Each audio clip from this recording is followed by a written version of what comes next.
There's something about serving the city that shaped you. I've been here my whole life, so I'm definitely invested in being here. Chesapeake is where Deputy Chief of Police Tracy Branch was born, went to school, and was raised by his grandmother after his parents died. I kind of got into law enforcement because my father was a U.S. Customs agent, and I always looked up to him. Always looked up to him and the possibility of making Chesapeake a better place to live. I grew up in an area where there were people who were addicted to drugs. I just saw how devastating that was to families, and I honestly just wanted to help. So he did, entering the police academy at 23, not realizing the history he'd make. When I first came on, there was only 2 African-American supervisors on the department. The light kind of came on for me, knowing that I did have a responsibility to those that were coming in after me. From uniform patrol to sergeant to the department's first black deputy chief. It's important for them to see somebody who looks like them. Then about a month into the job, the unthinkable happens.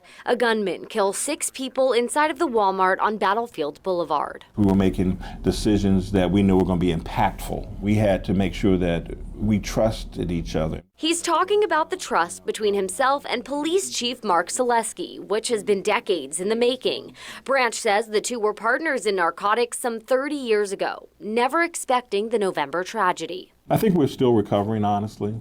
I think we still have officers that have been impacted. Deputy Chief Branch leading the department through the tough times and into the future. What going forward are some goals that you have in your mind and in your heart right now?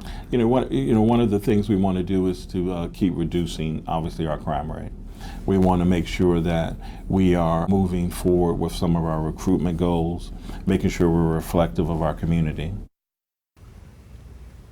There was also a lot that we talked about during the interview that I didn't even get a chance to show in this report. Deputy Chief Branch spends a lot of time giving back to the community. He's involved with mentoring local kids on his own time, and he's also a wrestling coach. Both of his children are also in law enforcement professionals, so you can see it's really a family affair in his household. We also talked about recruitment efforts for the department and the change to policing that we've seen over the past year and where he sees it going in the future. So we covered a lot, Blaine. Yeah, and looking forward to reading that full report on WTKR.com. It's always good to know the people in your neighborhood.